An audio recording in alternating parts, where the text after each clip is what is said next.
Hello and welcome to Clearview Television News. We are reaching you live from Nigeria's capital city, Abuja. 168 ex-corps members get automatic employment into the Federal Civil Service and postgraduate scholarships. Transmission Company of Nigeria blames drop in electricity supply on shutdown of 4 power generating companies for routine maintenance. World's oldest monarch and traditional ruler of Ohiowa clan in Okehi local government area of Kogi State dies at 115. I am Prudence Okona with the details of these and many more. President Muhammadu Buhari has given automatic employment to 168 corps members and also scholarships up to doctorate level in Nigerian universities of their choice. The awardees would be absorbed into the Federal Civil Service. Vice President Yemi Osibajo announced the offer at the combined 2015, 2016, 2017 President's NYSC Honors Award held at the State House Banquet Hall, Abuja. The awardees would be absorbed into the Federal Civil Service. Present at the ceremony was former Head of State General Yakubu Gowon, who set up the National Youth Service Corps in 1973. Also at the event, 15 ex-corps members who suffered disability during their service year were recognized under the NYSC Hope Alive program. There were also the National Council for Women Affairs Award to 3 Best Female awardees. The President's NYSC Honors Award was instituted in 1974 to encourage corps members contribute to the overall national development by embarking on community development projects. President Buhari, who said exceptional individuals are the true builders of institutions and nations, noted that the vision, innovation and hard work of one person are sufficient to make a difference in the life of a community or a nation.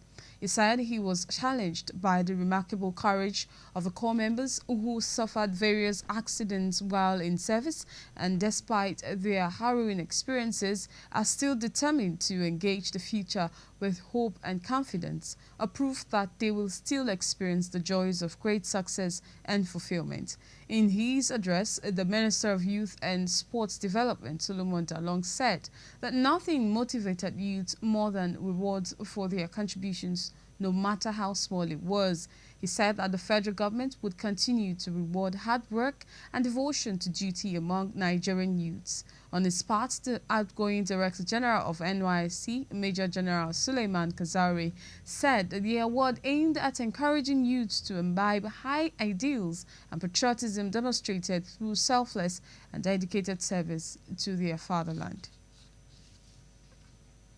The Joint Admissions and Matriculation Board has assured candidates of the 2019 Unified Tertiary Matriculation Examination that results would be ready from April 29th. The board's head of media and publicity, Dr. Fabian Benjamin, who disclosed this on Saturday at the board's headquarters in Buhari, said that screening of the results would soon be over and the result released. He said this is part of the board's effort to address the issues of malpractice in the system. The board had stated that it would only release the 2019 UTME results after undergoing thorough screening to identify and apprehend examination cheats. The process would identify those involved in multiple registrations through biometric capturing and also address group registration by some elite schools who end up mixing candidates' data. The board said it will continue to act decisively with regards to any irregularity discovered even after results are released. JAMB said that effective from when it would officially release the results, all candidates can simply send results via SMS to 55019. I repeat, results via SMS to 55019 using the same number that was used for registration. The 2019 UTME was conducted from April 11th to April 18th and over 1.8 million candidates were registered for the examination. And the Transmission Company of Nigeria, TCN, says for several days now, 4 power generation companies Gencos have been unable to generate electricity to the national grid due to gas supply challenges. TCN General Manager Public Affairs Ndidi Mba blames reduction in power generation to emergency maintenance by the Nigerian Gas Company of its gas pipeline supplying gas to Egbin, Omotosho, Olorunshogo and Paras power stations. She explained that this was caused by a leakage discovered on the Escravos Lagos pipeline system gas pipeline, necessitating the total shutdown of the 4 power generating plants on April 25, 2019. On the same day, records from the Office of the Vice President, Professor Yemi Oshibajo, stated that average energy sent out was 3,930 megawatts, while 1,988.21 megawatts was not generated due to unavailability of gas. It also said the power sector lost an estimated 1.407 billion naira due to insufficient gas supply, distribution and transmission infrastructure.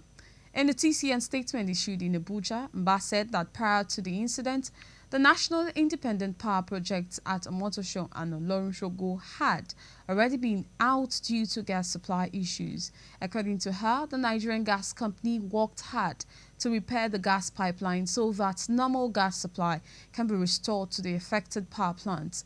She further noted that the TCN had diverted about 312 megawatts load from the Benin-Egbin 330 kV transmission line, which treats at 23.414 hours on Tuesday, April 23, 2019 to Omotosho Ikeja West and Ayede Ikeja 330 kV transmission lines due to ongoing repair works on the Benin-Egbin 330 kV transmission line. Mba stated that the TCN regrets the inconveniences and assures that power supply would return to normal as soon as normal gas supply is restored to the affected power stations and transmission repair work is completed. The Kogi State Council of the Nigeria Labour Congress has returned its current executive members for another 4-year term. The members were re-elected and were sworn in at the Council's 7th Quadrennial State Delegates Congress in Lokoja, the state capital. We have the details.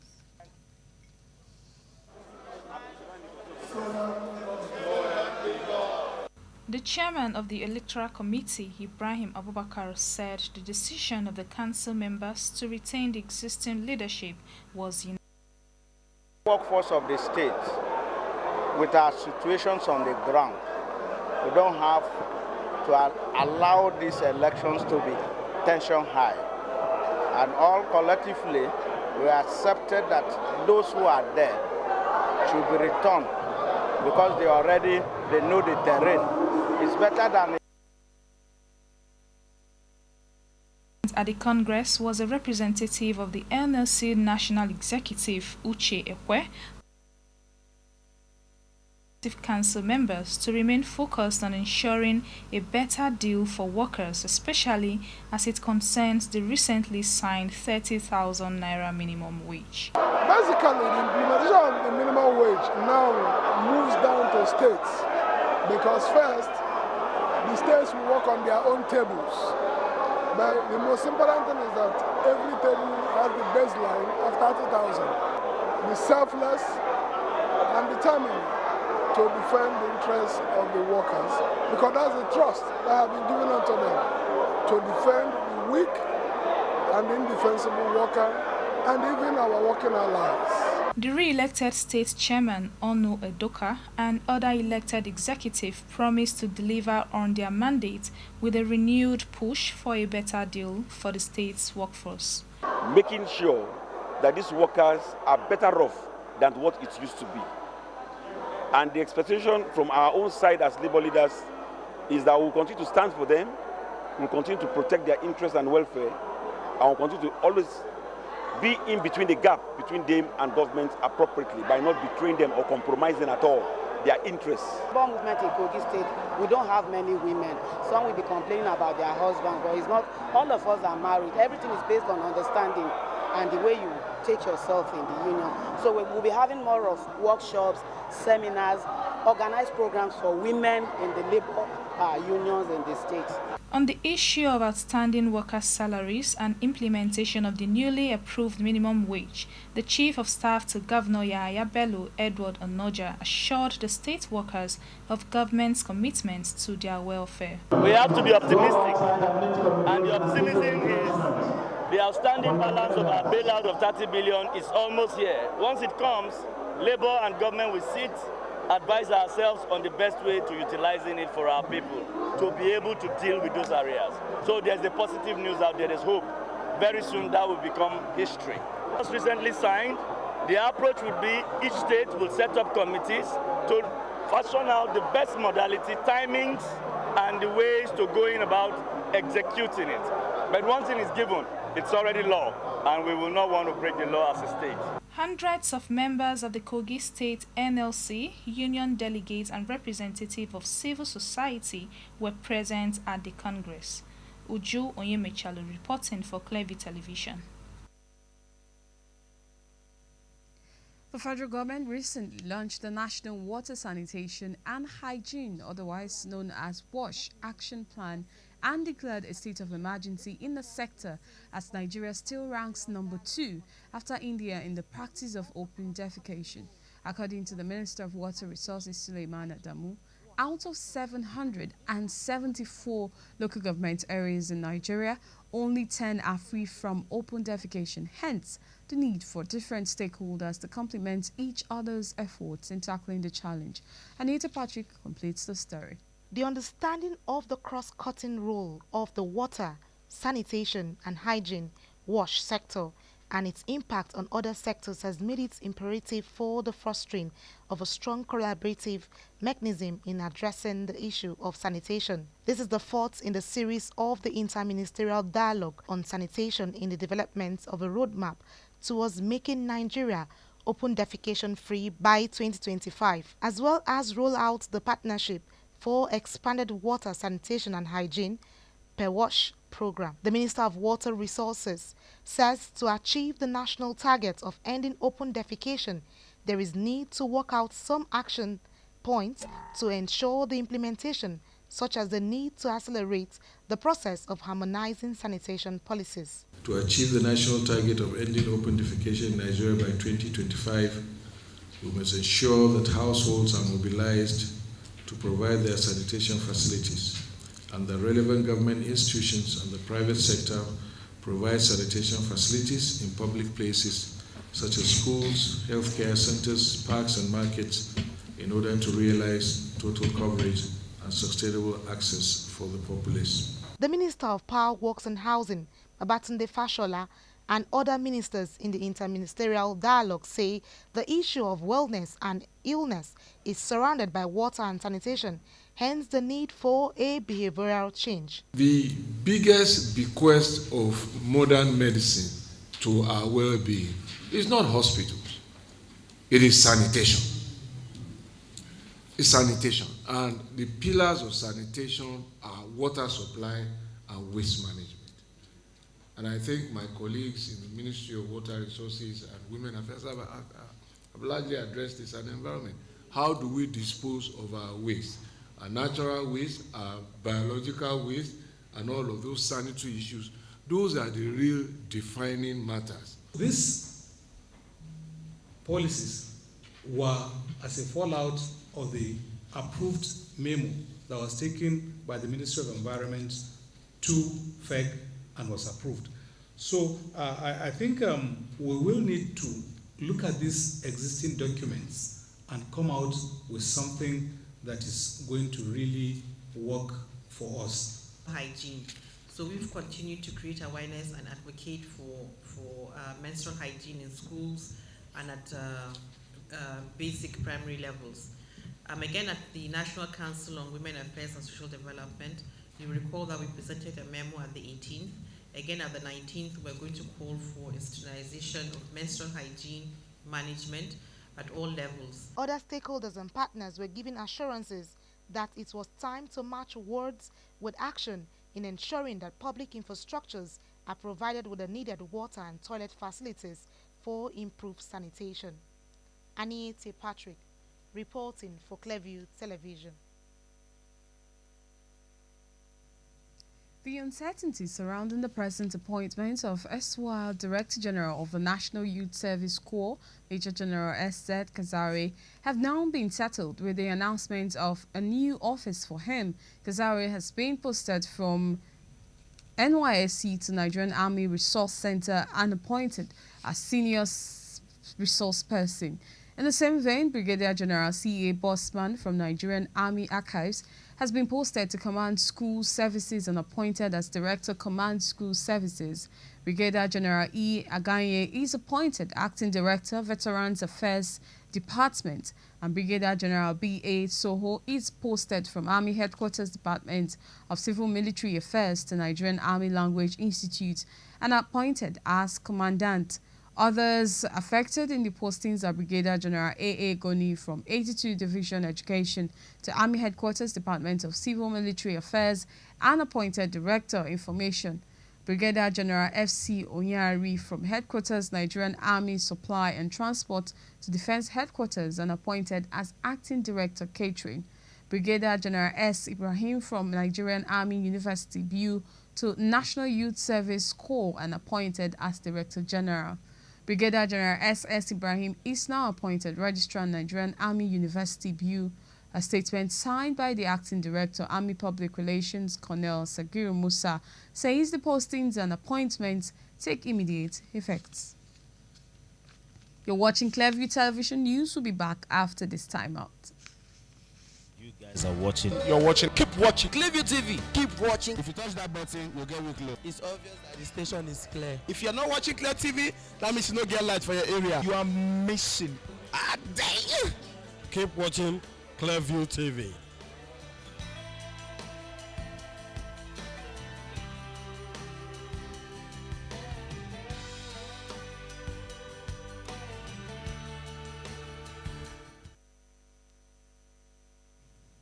Welcome back. And the body of Bauchi Lawyers of Conscience, Bobolak, has submitted 60 names of legal practitioners to defend the state's governor-elect Senator Bala Mohammed of the People's Democratic Party at the Election Petition Tribunal. The tribunal is billed to commence sitting on Monday, April 29th. The group of lawyers had previously promised to freely offer services of 50 legal practitioners willing to defend the governor-elect at the tribunal. A spokesman for the group, Shibi Urabo, told a news conference in Bauchi this Saturday that the group, made up of indigenous lawyers from the state, is ready as well as highly motivated for the challenge ahead. He said the group has formally submitted a list of 60 lawyers who have signed up and given their commitment for this selfless service. Rabo explained that the reason behind their unwavering support for the governor-elect was a matter of obeying the dictates of their conscience, in consonance with the observation of Nigeria's first indigenous lawyer, Alexander Williams. He quoted Alexander Williams as having said that the primary role and duty of a lawyer is that he lives for the welfare and progress of his society. Accordingly, he said the idea of Bobolak's support for the governor-elect is an answer to the needs of our people and a matter of concern for their future. And an application seeking the disqualification of Senator Ademola Adeleke as the senator representing Osun West Senatorial District has been lodged at the Federal High Court in Abuja. In an application dated 26th of April 2019, brought before the Federal High Court, the plaintiffs in the suit Akinwale Olaniyi and Akinjide Monsuru are seeking the declaration of the court restraining Senator Ademola Adeleke from further parading himself as a senator representing Osun West Senatorial District of Osun State. The plaintiffs are praying for an order of the court directing Mr. Adeleke to refund all salaries, allowances and other emoluments he has received as senator. These prayers are brought pursuant to Section 65, subsection 2A of the 1999 Constitution and the judgment of an FCT High Court sitting in Buhari, delivered on the 2nd of April. Justice Othman Musa of the FCT High Court in Buhari had on the 2nd of April held that Mr. Adeleke did not possess the minimum qualification of being educated up to secondary school level as stipulated under Section 177 of the 1999 Constitution. He added that the results of Mr. Adeleke attached to his form CF001, which he submitted to INEC and used in contesting the governorship election under the PDP in Osun, was fake. He stressed that the result was found to be different from the one presented to the court by the principal of Ede Muslim High School, Ede, where he claimed to have graduated. Who are voters in Osun West Senatorial District and who felt ridiculed and embarrassed after the judgment of the High Court of the Federal Capital Territory in Abuja, wherein the senator representing Osun West Senatorial District, Senator Ademola Adeleke, was held by the court to have forged a testimonial being evidence with which he contested, being evidence to which he presented before the Independent National Electoral Commission to show that he was actually educated up to school certificate level as provided by the Constitution. The plaintiffs felt aggrieved, especially owing to the fact that the same document was presented to INEC, and upon that was what he was elected as a senator representing their senatorial district.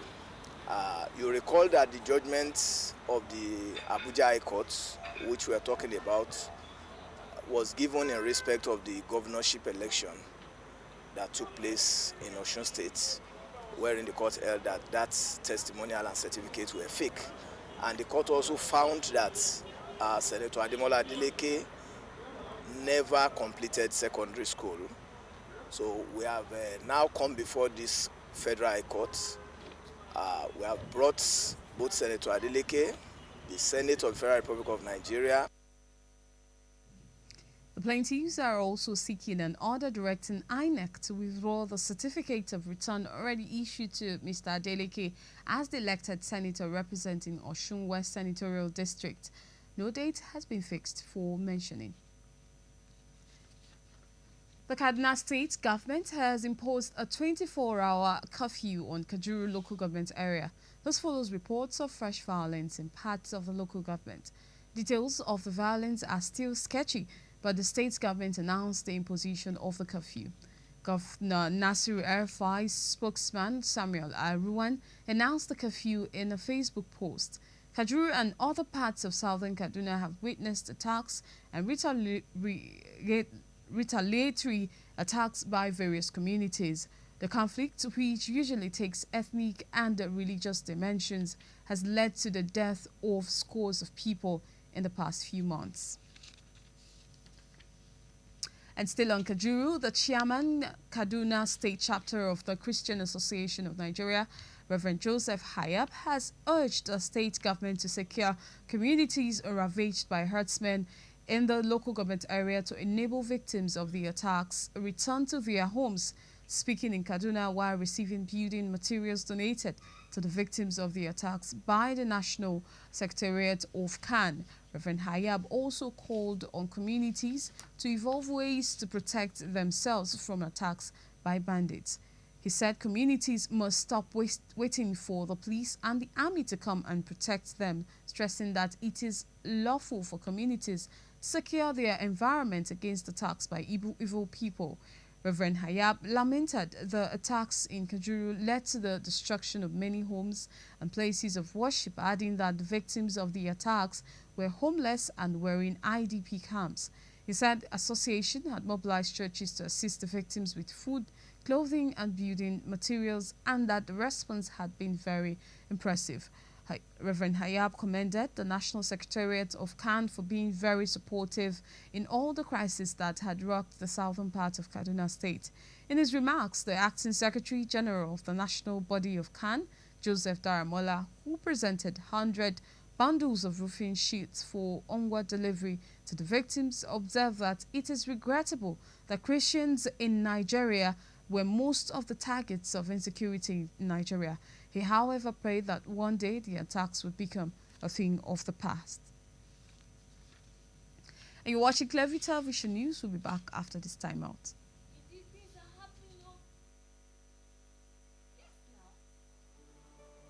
It's not only that too.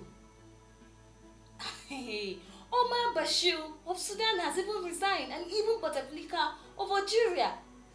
Yes, Edo State. Yes, now even the state government is ready to host the 2020 National Sports Festival. Oh, okay. All right, no wahala now. Bye.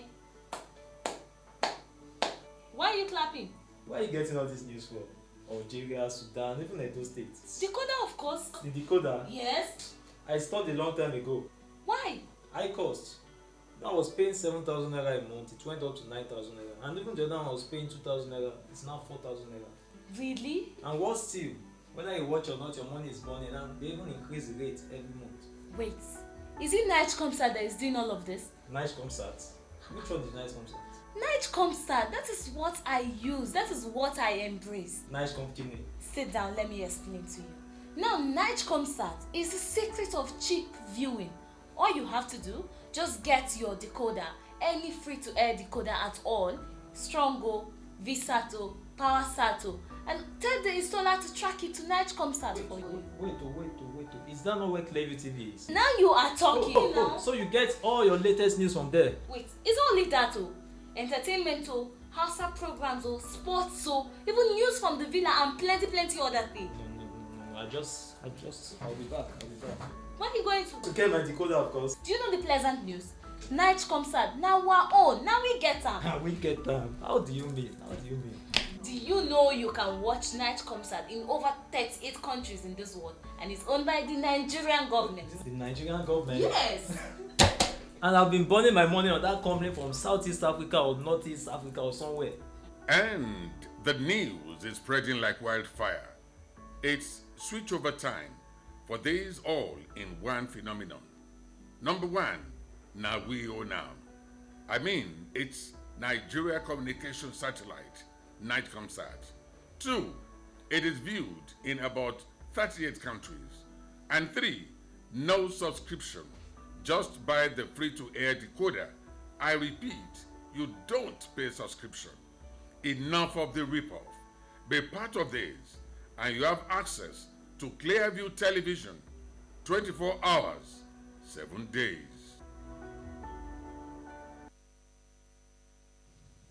You're welcome back, and President Muhammadu Buhari has donated $500,000 in support of the legislative elections in Guinea-Bissau. The president also approved the release of 5 Toyota Hilux, 2 trucks, 10 motorcycles, and 350 units of electoral kits for the purpose of the elections.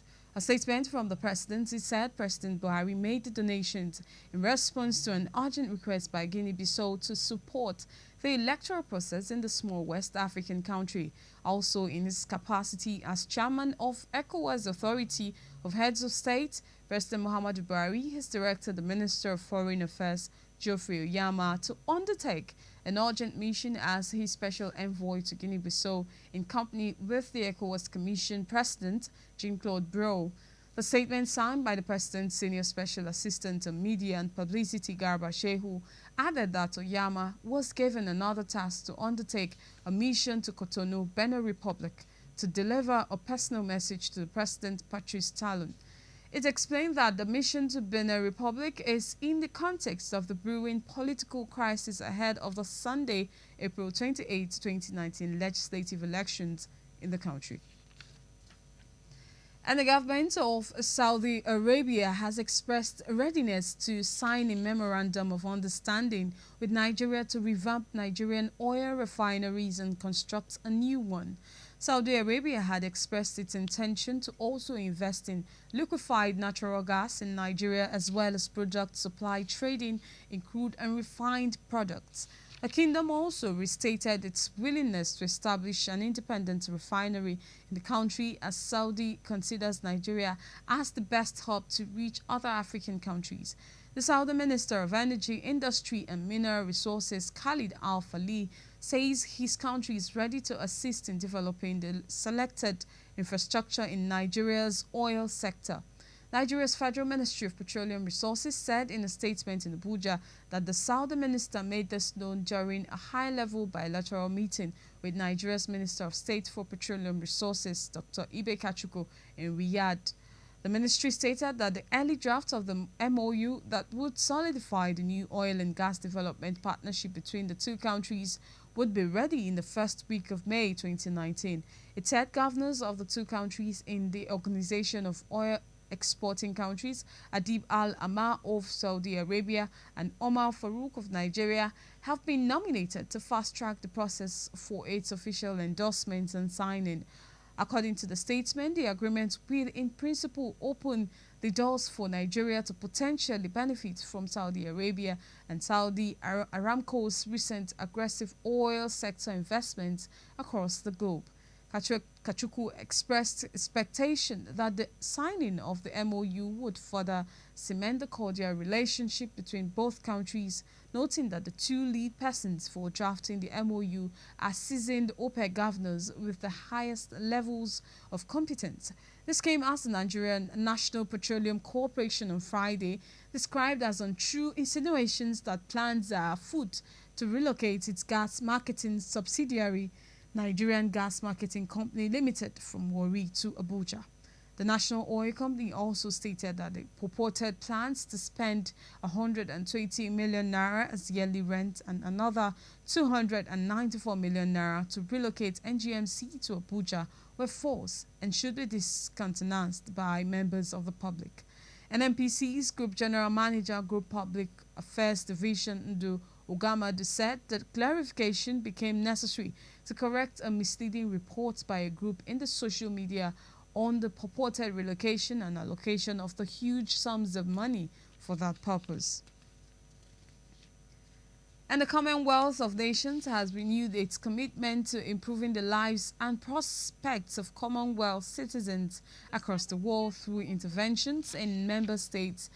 At an event in Abuja, Nigeria, to commemorate the 70th anniversary of Commonwealth of Nations, the Deputy British High Commissioner to Nigeria, Laura Bufley, said the Commonwealth remains a global force for promoting democracy, good governance, sustainable development, diversity, peace building, trade and consensus building among the member states. Clearview TV's Uju Oyemechalu has the detail. The 70th Commonwealth anniversary with the theme A Connected Commonwealth speaks of the enduring practical values and global engagement made possible as a result of the determination of culturally diverse and widely dispersed families of nations to cooperate and work together in friendship and goodwill. And speaking at the anniversary, which also featured the hoisting of the Commonwealth flag, the Deputy British High Commissioner to Nigeria, Laura Bufley, stressed the need for member states to continue to uphold the guiding principles of the Commonwealth. The core values of the Commonwealth, respect, democracy, understanding, tolerance, rule of law, human rights, are as important today as they were 70 years ago when the Commonwealth was founded. We see that right across the world, and particularly the tragic events recently in Sri Lanka, one of the founding members of the Commonwealth, reminds us of just how important those values are. So I'm very pleased that Nigeria is one of those 53 countries, members of the Commonwealth across the world, who will be commemorating this anniversary and reminding ourselves of the importance of those values. The Permanent Secretary, Ministry of Foreign Affairs, Ambassador Suleiman Mustafa, says the Commonwealth has impacted positively on member states through the promotion of trade, sports, culture, democratic norms, as well as social and economic development. There is no doubt that the Commonwealth has positively impacted on member states through the promotion of trade, sports, culture, democratic norms, educational development, youth and women empowerment, human rights, good governance, the rule of law, and social and economic development. This year's Commonwealth theme, which is a connected Commonwealth, is therefore apt and timely as it stresses the importance of multilateralism and the need for a more inclusive and responsive engagement among member states.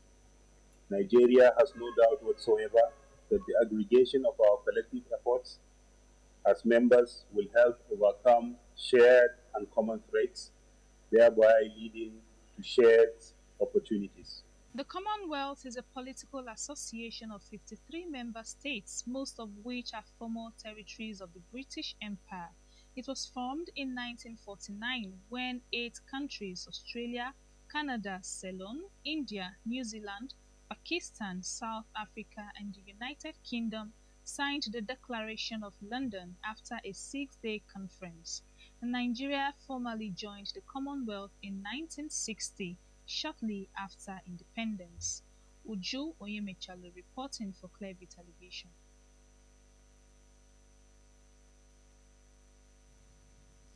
And next is our news commentary, which is on the need for the South African government to put a stop to the frequent xenophobic attacks against fellow Africans in the country.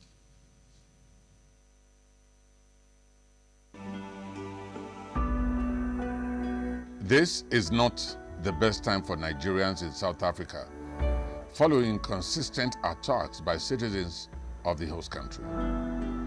Nigerians in the former apartheid country have become the targets of South African citizens who believe nationals of other African countries have deprived them of their scarce resources. Hundreds of Nigerians in South Africa are being hounded relentlessly for no other offense than doing relatively well in their legitimate businesses.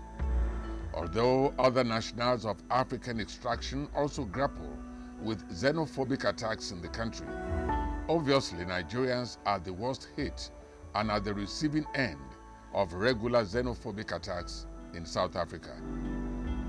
This time, it is disastrous for Nigerians living in that country, as they are not only being attacked but maimed and killed while their shops are looted.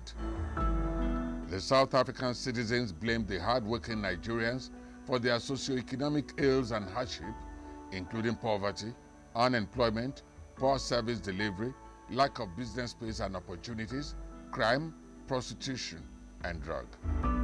In the month of April 2019 alone, 5 Nigerians were killed in South Africa. 2 Nigerians were shot dead, while 2 others sustained injuries from gunshots at Sands Hotel area of Berea, Johannesburg, not long ago. 3 other Nigerians were reportedly killed between April 6 and 9 at different locations in that country.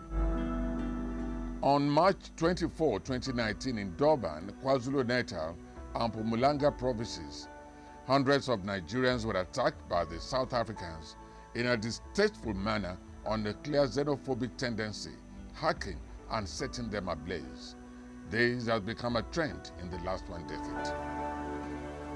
Sadly, in all of this, none had attracted punitive action from the Nigerian government. As usual, Senior Special Assistant to the President on Foreign Affairs and Diaspora, Abike Dabiri-Erewa, described as unfortunate the killing of Nigerians in South Africa. Dabiri-Erewa, in a statement, condemned the burning of Clement Nwaugo Rustenburg, South Africa, to death by a mob. She called on South African authorities to find a lasting solution to the incessant killing of Nigerians in that country. She also urged Nigerians living abroad to obey the laws of countries where they live and avoid crime, to avoid unwarranted attacks and killings. To say the least, the role of Nigerian government to take a decisive action against molestation and killings of its citizens in South Africa is repugnant. Aside from lame position often dished out each time Nigerian citizens are killed in the country, it's believed that the inaction of the Nigerian government against these unwarranted attacks and killings of Nigerians in the former apartheid country has been the reason for the unending dastardly acts. Nigeria needs to rise in defense of our citizens in South Africa with punitive measure, even if it warrants to sever ties with the country on account of the frequent xenophobic attacks. This, if done with other measures, would ensure the perpetrators are brought to book, rather than routine statements that we urge Nigerians living abroad to obey the laws of countries where they live and avoid crime and criminality to avoid unwarranted attacks and killings. While Clearview calls on President Muhammadu Buhari to ensure that the lives of Nigerians are safe in South Africa, there must be tougher sanctions against the Republic of South Africa, which will in turn compel President Cyril Ramaphosa to take tougher stand against such acts of criminality against their African neighbors. Also, it is needless to pursue the vision of a borderless Africa and inter-African trade as being championed by the African Union if South Africa cannot tolerate other citizens and protect their lives. Besides, other African countries must unite to end the hostility against their nationals in South Africa if African Union must continue in oneness and brotherhood, as no country can stand on its own without some forms of bilateral relationship. Diplomatic relationships must be respected and upheld at all times. These senseless attacks must stop. It is time Nigerian government demonstrate that it is capable of defending its citizens across the world, especially with punitive action against South Africa. Nigeria cannot look away and allow her citizens slaughtered in South Africa. Citizens who carry out legitimate businesses in South Africa and elsewhere in the world must be protected in the face of aggression by host countries, especially in South Africa, where Nigeria played significant roles in ending the apartheid era. We cannot continue to allow Nigerians' lives being wasted in South Africa without tough sanctions against a government which has failed to act and bring to book lawless and lazy South African youths. From Clearview TV, we say that Nigerian government summoned the South African ambassador for explanation, as it is obvious that the country's President Ramaphosa appeared insensitive enough following his utterances, which may be termed otherwise by less informed South African citizens who eventually take laws into their hands. We, however, commend the Premier of South Africa's Gauteng province, David Makura, for initiating a social cohesion program to end discrimination and xenophobia in the area. The program, which began on Sunday, April 14, 2019, is designed to curb all forms of discrimination and xenophobia, as well as enhance cordial relations between nationalities of sister African countries and other nationalities in the province. Taking our women away, now they're making us run in the street. Yeah. Which wives? My wife is a Nigerian. So what type of taking your wives? Talking about jobs. I got company, I got shops, and 10 South Africans are working for me.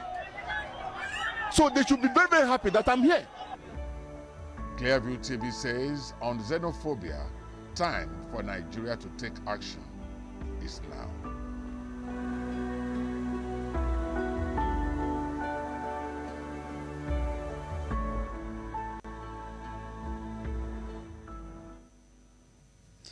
And a powerful cyclone smashed into Mozambique on Thursday, barely a month after a previous cyclone killed hundreds and devastated large areas. Cyclone Kenneth hit with winds of 220 km per hour, flattening thousands of homes, flooding low-lying areas. The storm was then downgraded as winds fell, but heavy rains followed and expected to last for days to come. Mozambique was still recovering from Cyclone Idai, which killed more than 900 across 3 countries in March. One person was reported dead in Mozambique after being crushed by a falling coconut tree. The cyclone had already killed 3 people on the island nation of Comoros. Winds eased on Friday, but France's meteorological agency said 600 to 800 millimeters of rain was expected to land Mozambique over coming days. Aid agencies have raised concerns about the effect of the coming rain on communities prone to flooding and landslides.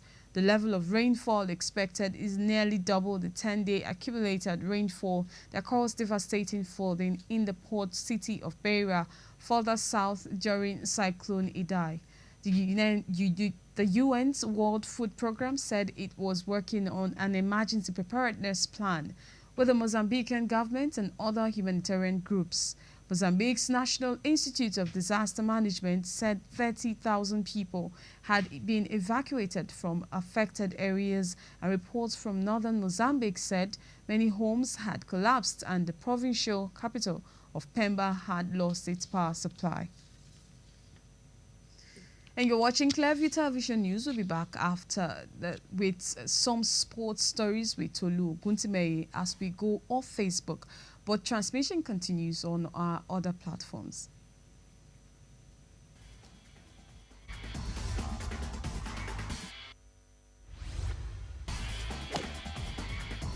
There it is. What a shot from Tiger. And the Jamaican juggernaut scores his first goal for a professional side. And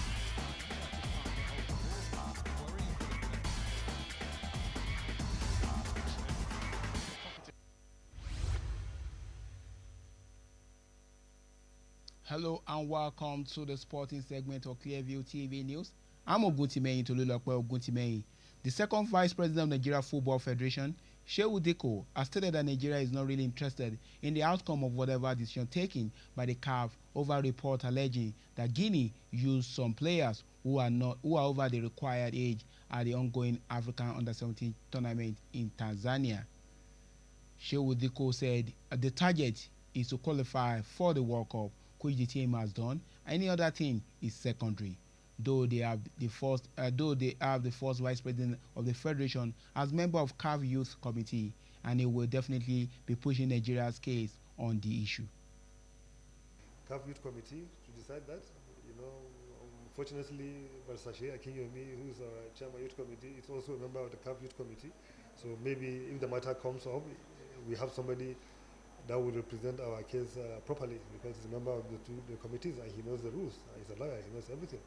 So, this is what we have been telling people, to have your people at the right places at the right time.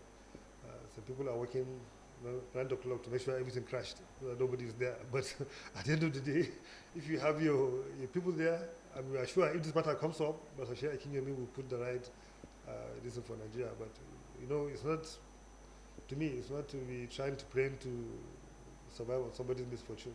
I tell you, our objective is to qualify to Brazil. We have just done that. The boys have a very big wake-up call. For 3 matches, they've been riding their luck. They will miss as many chances as they want, and they will budget to win. They qualify. The last match where they needed to do that, they missed the same chances. At the end of the day, they couldn't do that. Look at even the penalties. They were very good. They are so good in the penalties. The goalkeepers are not even seeing the ball. But at the end of the day, still, somebody has to miss. Luck had to do that. So now, when they went to the World Cup, they know what is at stake. You get a chance, you score. Nigeria national handball coach Rafiu Salami said he hoped Nigeria can qualify for the All-African Games coming up in Morocco. The coach, who spoke at the venue of the training section in Abuja, said he has a crop of young, talented players who can qualify in Burkina Faso for the All-African Games, but the target is to win the tournament. We can assess our team here. All opponents, I don't know them. For the past 4 days, when they discovered that the guys are improving. Now it's left for us to go and do what we've been doing here in the competition. If it's good enough, qualify. It's not good enough, we're not qualified. But hopefully, I was even telling them that me, for coming down, my aim is not just only to qualify. Without thinking ahead, how can I go and win medal in All-African Games? I hope I'm not too ambitious, but that's my aim. I'm not thinking of qualifying alone. I think if we work hard, we'll have a team enough to go and contest. Maybe probably third place. What I say and I insist is that we have a good team. Good enough to qualify, I think so. But like I said, my aim and ambition is not only to qualify. I'm looking ahead. Nigerian representative at the 2019 African Women's Volleyball Club Championship in Cairo, Egypt, Customs Volleyball Club, has put the blame of their not too impressive performance at the African Women Volleyball Championship on lack of competition. Sports Secretary of the Nigeria Customs Service Volleyball Club, Samuel Onikeko, said inactivity of the league took some edge off the team going to the tournament in Egypt. The report. Nigerian volleyball team had just concluded African Women's Volleyball Club Championship in Cairo, Egypt. Customs Sports Club said league inactivity made them lose some edge at the tournament. Secretary of Nigeria Custom Volleyball Team, Samuel Onikeku, said even though they finished 5th at the tournament, they could have achieved the objective of getting to the semi-final if the league has been on before they went for the tournament. Experience is good because it's an improvement from the 8th position we placed last year.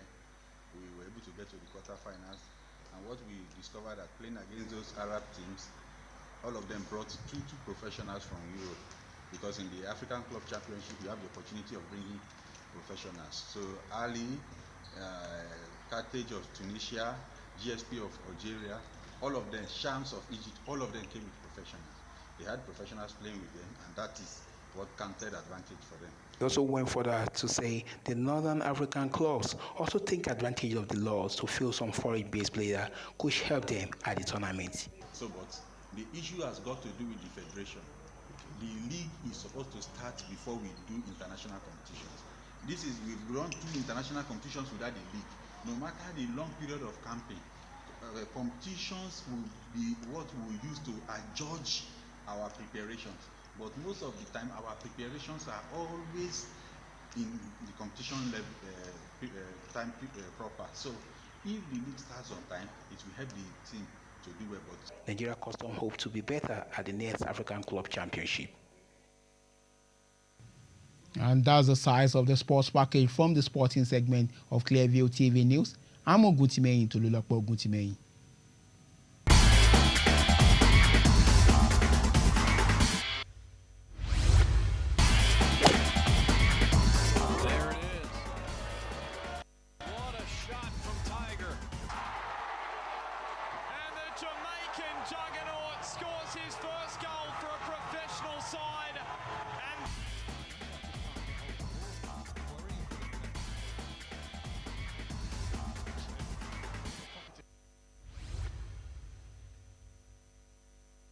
You guys are watching. You're watching. Keep watching. Clearview TV. Keep watching. If you touch that button, you'll get weekly. It's obvious that the station is clear. If you're not watching Clear TV, that means you don't get light for your area. You are missing.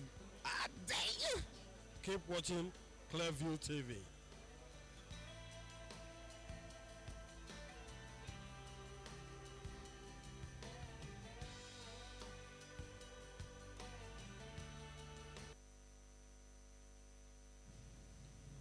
Welcome back. Arguably, the world's oldest monarch, the Obobaye of Ohioa clan in Hima Okehi local government area of Kogi State, Chief Jeremiah Aka-Ava JP has passed on at the age of 115. Born in 1903, Chief Aka-Ava was the 12th occupant of the over 300-year-old ancient stool and ruled for about 36 years. The traditional ruler, who passed on late Friday night, was buried shortly after midnight. That's in the early hours of this Saturday, according to Christian rites. Before his transition, there were efforts by his people to get him recognized by Guinness Book of Records, World Records, as the longest reigning monarch. At the funeral, parish priest of the Holy Trinity Anglican Church, Oboroke, Ihima, where the late chief was an elder, Venerable James Ajayi JP, urged Nigerians, especially men, to put their houses in order before their demise. He praised the late monarch for ensuring the peace of his community and his immediate family. Ajayi, while recalling how they had together embarked on the Christian pilgrimage to Israel some years ago, described the late monarch as an inspiration to all during the pilgrimage, as he performed all the rites, including the ones that were physically demanding, at a time that many of them were gradually getting exhausted. At the graveside, a retired Anglican priest and longtime confidant of the deceased, Venerable Emmanuel Ajayi, said the occasion was one of celebration for a life well spent in the cause of advancing humanity's best interests. He urged the community to respect the last species of the Obabanyi, who had instructed that he be buried as a Christian, saying anything to the contrary would be a violation of his wishes. In his tribute, a member representing Okehi Adavi Federal Constituency at the National Assembly, Honorable Muhammad Kabir Ajana, described the late Obabanyi as a humble man to the core, well-principled and naturally blessed to lead, as evidenced in his leadership traits and characteristics during his period of reign as a traditional ruler.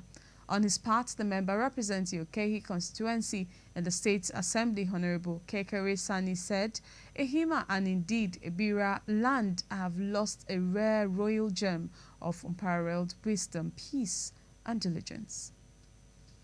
And that's the weight of our news tonight. Before we go look at our top stories.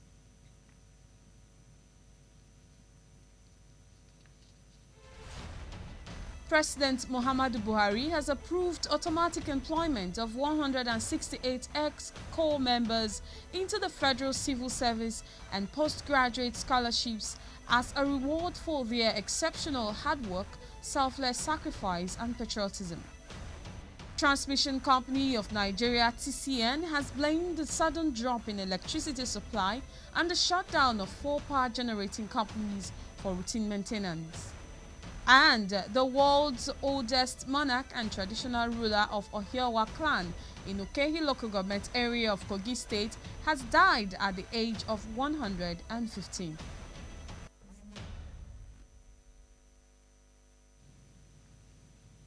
And that's the news. Remember that you can subscribe to our YouTube channel via Clearview TV, like us on Facebook via Clearview Television Online, follow us on Twitter at Clearview Online, follow us on Instagram at Clearview TV_NG. You can also watch Clearview TV on Night Comes Out with any free-to-air decoder. For details, contact your local installer. I am Prudence Okuna, and thanks for watching.